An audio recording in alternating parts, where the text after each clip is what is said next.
the LP today, and for all you new people, this is where I test things and look at some technical stuff to go into the LP itself. So it's like a bonus video. Some people wanted to know what I do during episodes. So, go away. What I've been doing lately, while I haven't been filming, is coming here, and this Nether fortress was rather big and spread out. Now I've completely flattened it, well, a lot of it anyway, and this is the best way to get withers, so with the skeletons here. And as you can see, I've got a few over there already, and there's some more over here. And this way of doing it, you get a lot of blaze spawns, and I mean quite a lot if you hang around. I've actually trapped a blaze spawn over there, and there's one over there as well. But what I'm interested in is with the skeletons. I've got 4 skulls so far, and hoping to get 6 together for the moment. And what I wanted to do, if I hit 1,000 subs, then I'll do a special episode. Well, it'll be one small video, and I'll attempt to kill 2 withers at once. And I've got a few ideas for some experimental ways of killing them I really want to try out, and I think that'd be really cool if I could do that. So I'd love your support with that. And it would be solo, no, 2 withers versus me. 2 withers, 1 king. How about that for a title? So anyway, yes, I've been doing this on here. And I want to do a couple of things today on the test world.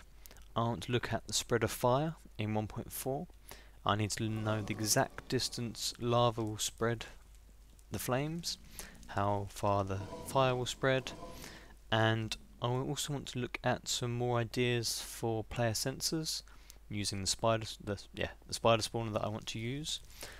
And yep, I think that's about it today. If I think of anything else, then I'll bring it up as well. I don't want to make it too long, so I'll just show you the results probably. And quite interesting to show you.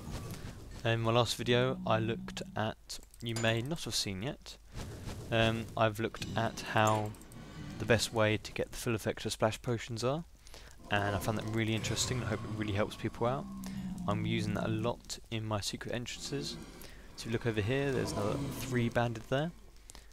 I have recorded a little bit of footage, but I probably won't show you it, where I've had like 5 at once, all next to each other. Now you can have plenty, you can have 8 or 9 at this sort of place at once. So here's 4 here now, and you generally get 1 every 50, 40 or so. It's about 2.5% chance of getting a skull, apparently, according to the wiki, and I probably agree on that, and try not to die here. So yeah, that's what I've been doing. So 4 skulls I've got so far took me about 5 or 6 hours yesterday, and the rest will probably take me another 2 or 3 hours at least. But it's much faster than the first time I got the 3 when I hadn't flattened this out, because that took me probably 8 hours to get 3 first time around. So it's a bit better now. And what I also want to test here, if you could hook these wither skellies. Yes, you can. Because the annoying thing is with these wither skeletons is you want to flatten out these side bits, because if they spawn on them, which is almost always basically, if you go towards them, they will walk along the top ridge. They will not come down unless they're right next to you. And if they hit you, they wither you, and if 2 of them hit you at once, then you're in a bit of trouble. So it's really effective to knock down the sides and flatten out the area. The more area you have flat, the more they can spawn. They will spawn anywhere in the fortress biome, although it doesn't tell you where the biome is. Just this general chunks where the fortress is spawned into. If you flatten it out, you will get a better spawn rate. And other things, so like the bottoms of these, I'm lucky in these towers that there isn't really any other floors in here. There aren't any rooms. There isn't a single load nether wart, so there's no underground chambers. So there isn't many places that they're going to spawn down there. They'll only spawn on the fortress itself. They won't spawn down on the floor, which is quite cool, and it's quite a cool thing to spread this out. Up here I'm going to turn this into a blaze farm. I think I'm going to have to wait till probably at least next week for them to decide about the reversion of the changes for the lighting levels and things, and how that affects mobs. It shouldn't make too much difference here, but I'll probably do another test world soon, doing some new designs for a mob farm for it. I really want to use tripwires, and I haven't really looked at any designs for a long time. I know it's piston designs, but they can cause lag. Although, to be honest, on this sort of server, you're not going to have any lag problems ever, so I don't know. So anyway, I'm going to hop onto the test world, and we're going to do some tests, and I'll be back with you with the results. Okay, first test is just the distance. I'm using the wooden planks because they should be more flammable, and I'm guessing that the first, second and third will burn at least. I think the fourth may burn as well, and while that's doing that I'm going to make this a bit bigger. What I also think I may do in the next test world is look at the bats. Now, a lot of people haven't really realised how bad these bats are. A lot of people think they look really cool, and maybe they do, but they've got some real impacts on mob spawners.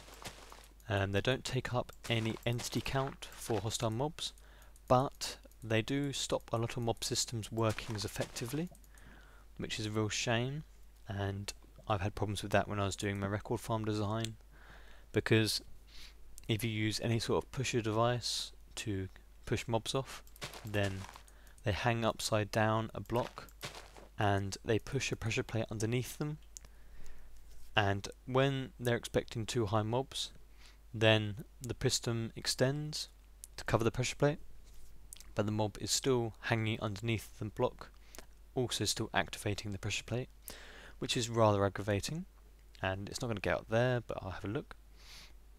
So, other thing with them, bats set off tripwires, which are a absolute menace. Me and Joe were doing some testing on a new minigame, and they just kept setting them off. So for that sort of thing, you'd have to turn everything on, no mobs, no NPCs and everything. So we'll be back with the results of this, so see you in a sec.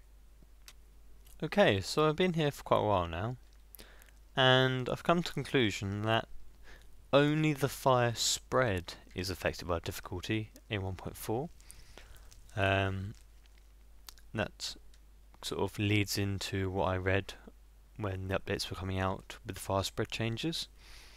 And in here, I've worked out that it's 2 spread, it will jump straight away. So it will go to there or there. It won't go to there. It wouldn't go to that. I don't think so. What seems to happen is for the water is affected so that if there's heat next to it, and see this one melts, so fire spreads 2 across horizontally, so 1, 2 would be affected, and then as this one would be heated up, then the water melts. Here, this one would be heated up, but this one wouldn't be, so it wouldn't melt. Over here, the fire spreads 2, 1, 2, horizontally along, this one goes 2, but here, it has to go up 1 first, so 1, 2, so it heats up this one, and then this one melts. Same way as this one gets heated up, obviously, and that one doesn't. Over here, same spread. It goes up 1, and then here, and that melts. Well, it sets this alight. So yeah, it's quite weird, really. See this one here, only 2 across, and 2 across again, and same here, only 2 across burns. So that's a bit puzzling for me, because I swear things are burnt down in my arena which shouldn't have compared to that. I would call it inconclusive. If any ideas, I'd love to know. I've got some other things written down while I was waiting, and that is I'm looking for a sort of spirograph program. I want to do some really large scale patterns, and I'd love to do some spirals with it. Sort of like kaleidoscope spiral type things. I'd love to do some of them. And what else do I want to do? I want to go look at my player sensors now, I think. So, I'm going to pause, I'm going to go onto the first version of my LP world and find the spawners again. And I'll set up a couple of tests and I'll give you the results. Okay, so I've come up with a design, and all it is tripwires. And when those are activated, it should drop the spider down into lava. The only problems I foresee is if the spider tries to ride upwards, and that would be a problem. So I'm going to turn it off of peaceful mode now, because mobs do spawn on peaceful, just very briefly. And we'll get some torches out, and we'll just see if this activates. So wherever the torches are these days, they're in here. So they should spawn. Oh, I didn't think that worked. Are they active or not? The moment they're active, so they're pushing out, so therefore it hasn't worked. Or has it? I think it worked. Well, there we are. Okay, that works. We'll wait for another one to come through. And what we'll have to do is link up a little timer and a pulse to the output. So just wait for another one to come through just to confirm that this design works. It's quite a nice design, but I haven't really ever played much with tripwires, and only just been getting to be able to work across different ways. It's weird when you have tripwire. We have blocks underneath tripwires like this. Oop. That works. Very good. I like this. That's about 4 in a row that works. I think I'll be using this design then in my player sensor. Wonderful. You get a very brief pulse though. I'll probably link this output up to a timer, so it would hold some lights on for a few seconds, so then hopefully they'll flash on and off less frequently, as they just flash for a few seconds when these come out. I like that design, I think that's good. This design is much better obviously for the zombie, and he's very loud. But this spider one looks good. I'm very impressed by it. I've actually got one to work. So this one I'll be using in the LP, I think. I don't think I need to make it any more complicated. It's a very simple design. I'm very happy with it actually. So, thank you for the suggestions of the tripwire. Yeah, very good. Still works. So, I think that's most of the things I wanted to get looked at today. Oh, there was one more thing though. On this, if you go to help, and you go help, I think it's page 2. There we are. You can now set spawns. So, I've never seen that before in the other versions, and this is on the 38B, so let's get back up. You can now spawn them at certain coordinates, or you can spawn a certain player at a certain place. So that's new. So I may just have to reset the spawn of my world to the portals in the arena instead of being at the top. I think that might be a nice easy little fix. I don't really think that's cheating. And there's one more thing I want to say before I end it today, no, nice and short and sweet one, is that I want to do another survival series or another CTM map, and I'd love to hear what you think I should do with that. And with the other person, the CTM maps and things, I'm not really sure if that's going to go ahead, so I want to do one myself. And I know there's the hardcore group of you that actually really like to see me do them, so I'd like to give you some videos for that. Everyone else, if you don't want to watch it, then you just don't have to watch it. I'm really not forcing anyone. So that's it for this little test video, and thank you for watching. I hope you've learnt a couple of things, and I'll see you next time.